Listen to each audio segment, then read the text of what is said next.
local subroutine on this Misubishi control, M98, H1000 will jump to N1000 internally. So this is an internal subroutine.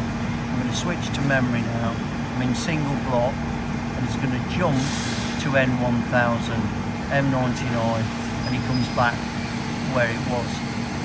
So that's the local subroutine. Going to edit, press reset, page down.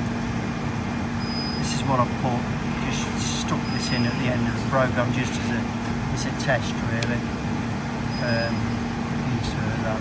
Yeah, that's my sub program. So you can have them whatever numbers you like, wherever you like.